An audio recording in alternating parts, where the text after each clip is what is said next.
Government ఉంది, డెఫినెట్గా దాన్ని చూసి చేపట్టే బాధ్యత మాది. Thank you, sir. And sir, before I move on to the questions from the audience, a last quote that I want to say from the newspaper today. Mr. Arun Tiwari, and he is a missile scientist. Dr. Abdul Kalam Gariki, he was an assistant. He worked very closely in all the missile development programs. Atani Roju, Times of India lo quote chusanamata.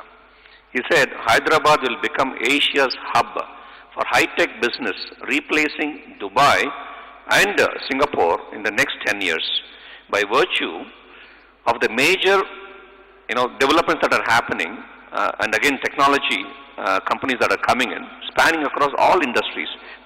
Life sciences, IT, and biotechnology, and even aerospace and defense.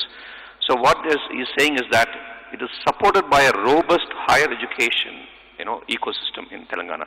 So he's articulated so well about why Hyderabad will become the Asia's hub for technology. Varni avutundi. Ayan cheppindi absolutely, I think I hope it will come true, and I hope it will happen sooner than later. But one thing I want you to ponder, one thing I want you to think over. When will that happen? When this law and order, when this tranquility, when this peace will remain. ఇది లేకపోతే ఈ కెలికి పంచాయతీలు పెట్టుకునే system లేకపోతే మంచిది. ఎందుకంటే ఈరోజు మనం చూస్తా ఉన్నాం, సరే పాలిటిక్స్లో ఎలక్షన్స్ వచ్చినప్పుడు విమర్శలు ఉంటాయి, ప్రతి విమర్శలు ఉంటాయి, క్రిటిసిజం ఉంటుంది, నేను కాదంటలేదు. కానీ ఏ రకమైన కల్చర్ మనం ప్రమోట్ చేస్తున్నాం మన సిటీలో అనేది మనం ఆలోచించుకోవాలి. నిన్న మొన్న ఒక ఆయన మాట్లాడారు, మా అపోనెంట్, పొలిటికల్ అపోనెంట్. ఆయన అంటారు, హైదరాబాద్లో యూత్ని చలాన్స్ వేస్తున్నారు ట్రాఫిక్ వైలేషన్స్కి, అది మేము అధికారంలోకి వస్తే జిహెచ్ఎంసీ కడుతుంది, యూత్ కట్టొద్దు అంటాడు. ఇది ఏమన్నా కామన్ సెన్స్ ఉండే మాటలేనాది?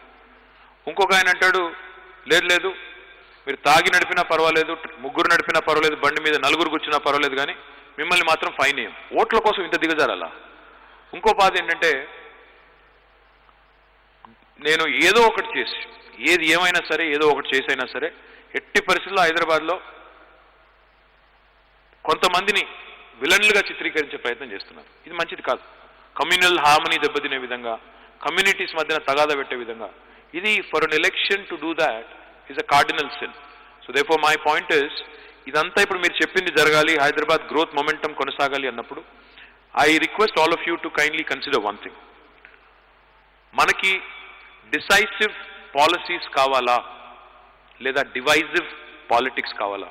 ఇది ప్రతి హైదరాబాదీ ఆలోచించాలి. ఎందుకంటే 6 ఏళ్ళు ప్రశాంతంగా ముందుకు పోతాం. 6 ఏళ్లలో లా అండ్ ఆర్డర్ ప్రాబ్లం లేదు. ఒక్క మాటలో చెప్పాలి అంటే హైదరాబాద్లో పేకాట క్లబ్బులు లేవు, గుడుంబా గబ్బు లేదు, ఆకతాయిల ఆగడాలు లేవు, పోకిరీల పోకడలు లేవు, బాంబు పేలులు లేవు, మత కల్లోలాలు లేవు, దొమ్మిలు లేవు, అల్లర్లు లేవు. ప్రశాంతంగా హైదరాబాద్ ఉంది. మరి మన పిల్లలకి మనకి ఎలాంటి హైదరాబాద్ మనం కోరుకుంటున్నాము? బయటికి వెళ్తే ఏమైనా గొడవ అవుతుందేమో, ఏదైనా కమ్యూనల్ టెన్షన్ ఉంటుందేమో, కర్ఫ్యూ ఉంటుందేమో అనే పరిస్థితి ఉండాలా? లేదా ప్రశాంతంగా హైదరాబాద్లో ఒక 5 లక్షల సీసీ కెమెరాలతో ఎక్కడికి వెళ్ళినా సేఫ్గా ఉంటారు, ఏమి ఇబ్బంది కాదు అనే పరిస్థితి ఉండాలా? దయచేసి మీరు ఆలోచించండి. Do you want a decisive government are divisive politics? I urge you all kindly to think and also talk to your friends, because these sort of primordial emotions based on religion, caste, etc. are ephemeral, are temporary, but to sustain them will hurt the image of the city in the long run.